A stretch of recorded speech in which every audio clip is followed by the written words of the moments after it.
Ang mga piramide ng Meroe ay matagal nang nakatayo sa disyerto ng Sudan ng mahigit 2,000 taon.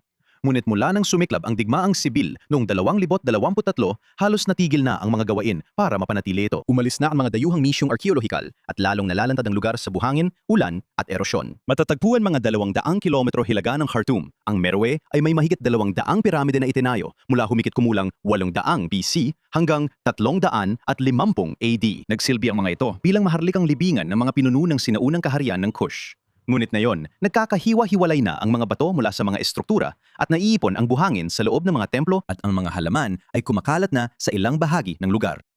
May mga bumibisita, may mga misyon na isinasagawa at maayos ang lahat hanggang sa dumating ang taong 2023 at ang digmaan.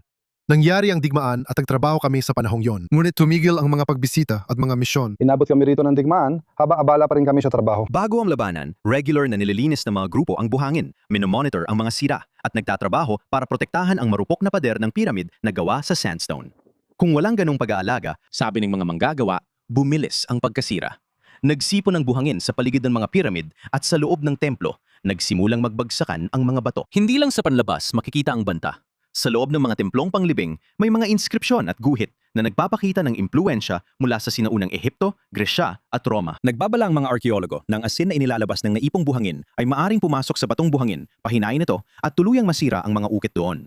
Ang mga pyramid ay may taas na mula 6 hanggang 30 metro na may makikitid na gilid at matatarik na anggulo na siyang nagtatangi sa mga ito mula sa mas kilalang mga pyramid ng Ehipto. Bahagi sila ng isang UNESCO World Heritage Site, ngunit ayon sa mga taong responsabale sa kanilang pangangalaga, nagkawatak-watak ang mga manggagawa dahil sa digmaan at halos imposibleng makabalik ang mga internasyonal na misyon. Nagdaragdag din ng iba yung presyon ang pagbabago ng klima dahil sa paggalaw ng mga buhangin, mas malalakas na pagulan at mga kondisyon ng kapaligiran na lahat ay nagpapataas ng panganib ng pagkasira.